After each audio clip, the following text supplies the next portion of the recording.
Hello and welcome to another fun-filled edition of Adam's Music Box. And today we're going to keep things very heavy and very humble in the Dickensian way because it was on this week that Uriah Heep's first album came out.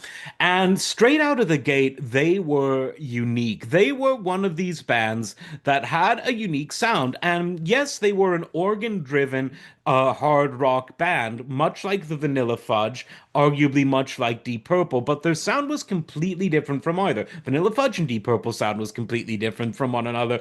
But one of the things that immediately makes Uriah Heep noticeable is the falsetto harmonizing that took place between the three core members of the band. There was, of course, David Byron on vocals, Ken Hensley on organ and sometimes guitar, and lead guitarist Mick Box. And later on, Lee Kerslake on drums contributed to that as well. And when they were doing their thing, it just created this interesting mix of heavy, overdriven Hammond organ, distorted guitar, frequently with wah wah pedal, and those falsetto harmonies that you heard it instantly and thought, this is Uriah Heep. They had a sound, and I cannot think of anyone who did it before them. A few tried to copy it since, but that was really that classic Uriah Heep sound. Now, they were really good songwriters. Now, Ken Hensley was the primary songwriter for most of the classic era, and they just had so many hits that I consider sort of golden nuggets of that sort of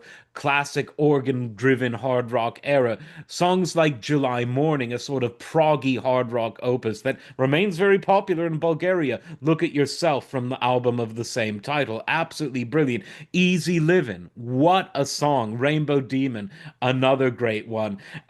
Sweet Lorraine, not that Sweet Lorraine, but another one. Sunrise, Salisbury. Just so many great songs. And the critics always hated Uriah Heep. I'm not particularly sure why. I mean, critics in general have never been fans of hard and heavy music, but they seem to reserve a particular ire for these guys. Maybe it's because they were so humble, but there was just something about them that was just non-pretentious. They were just doing their thing and they rocked hard. And even though they don't get the credit that they deserve in America or in Britain or in other parts of Western Europe, in Canada, where they are super popular is in Central and Eastern Europe, in places like Bulgaria, in places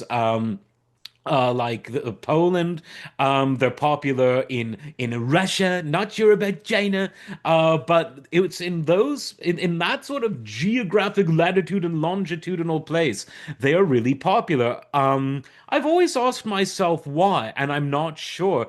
It could be the fact that the records were smuggled into those countries, many of which were communist at the time, and others weren't. Maybe there was just something that resonated with people who maybe they saw a similarity between some of the folk musics of that part of the world. I don't Definitely not Bulgaria. Bulgaria is this highly odd metered folk music, but just something clicked in that part of the world, and they remained very popular there and still are in their current incarnation.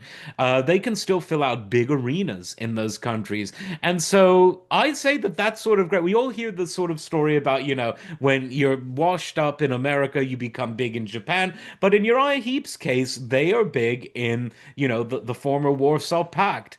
Who really knows why, but good for them because the music is really good, and you don't need to be from a country that was ruled by a communist to do that. You can be from anywhere or everywhere. Love the classic Uriah Heep stuff. As always, like, subscribe, and we'll see you next time. Take care.